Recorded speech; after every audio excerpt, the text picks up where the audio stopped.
Hi, this is my deep dive analysis into The Climax of A Darker Shade of Magic by V.E. Schwab. This video is specifically for writers who want to know how to build a really tense, exciting climax for their stories. And I'm using this book as a case study.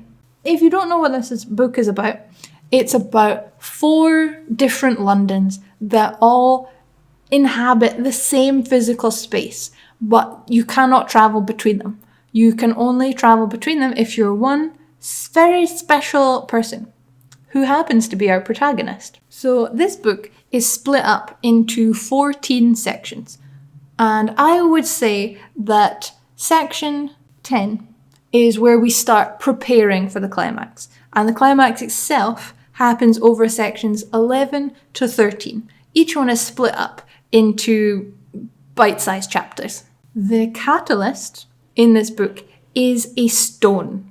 This stone is magic, and it's also super illegal and very dangerous. And our protagonist, Kel, has been using this stone. He hasn't wanted to use it, but through necessity, he's kind of had to use it sometimes. And in section 10, we see the outcome of this magic. And we experience the chapters from the point of view of the magic, and we see the terrifying things that it's doing and that's happening from having used this magic. And we learn that the magic is also sentient and it's spreading. And we get some really terrifying imagery for what might be able to happen if this magic can continue unchecked. But while this is happening, our protagonists Leela and Kel are wandering about Red London, avoiding guards, and they're looking for a talisman that's going to help them travel to the next London over.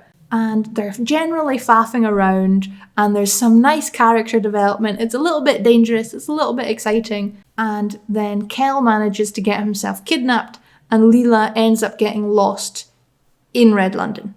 And this is where the tension begins, because we as the reader know that this magic is bad and something bad is going to happen. But the protagonists don't know this, and the protagonists have gone and gotten themselves kidnapped, and they can't do anything.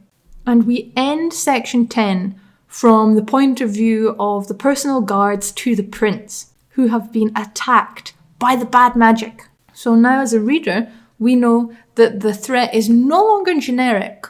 It is now a specific threat, and it is coming for the castle. But where are the protagonists? Kidnapped.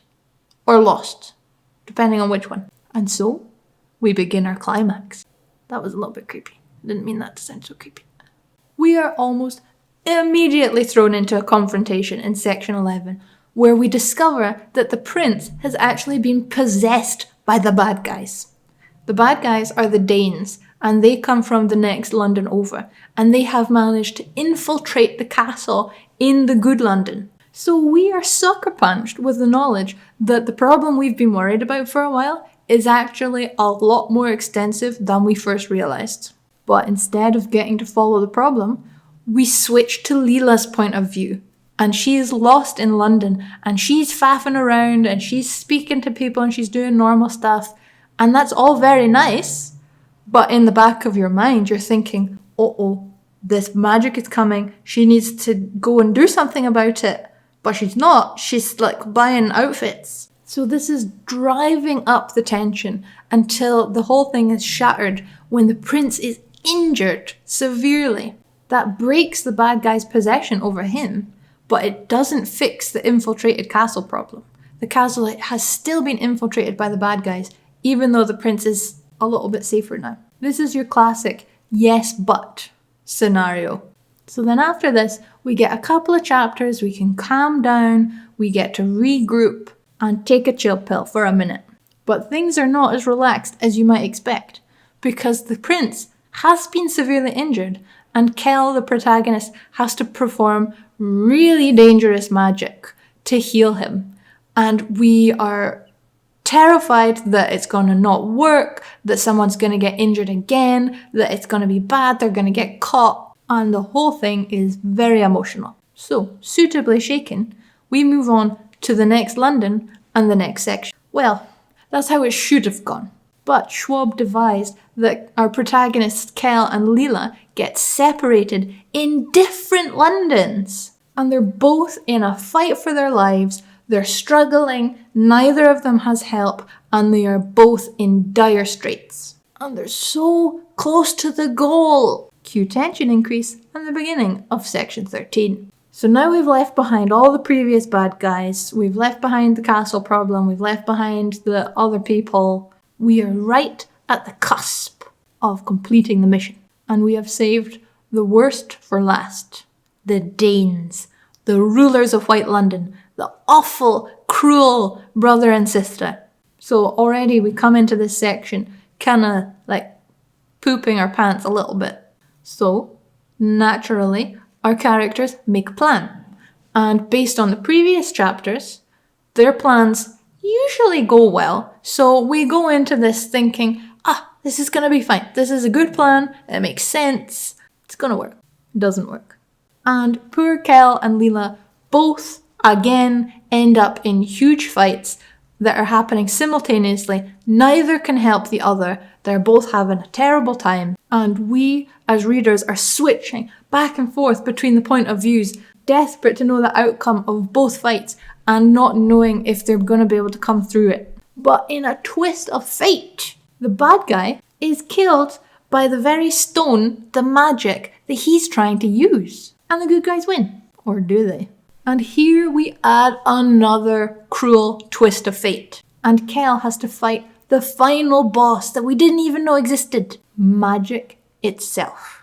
And again, starting to get a little bit tired now, but we have the switching point of views, each chapter, each section from a different point of view to drive that tension up. But at the last second, Kel is able to win the fight against magic itself and everyone is safe, which simultaneously solves the previous problems that were happening in the other London. Hallelujah, we can finally relax. Although the actual defeat of the bad magic kind of felt like a Deus Ex Machina, because throughout the whole book they'd been talking about Black London. That's the really, really bad London.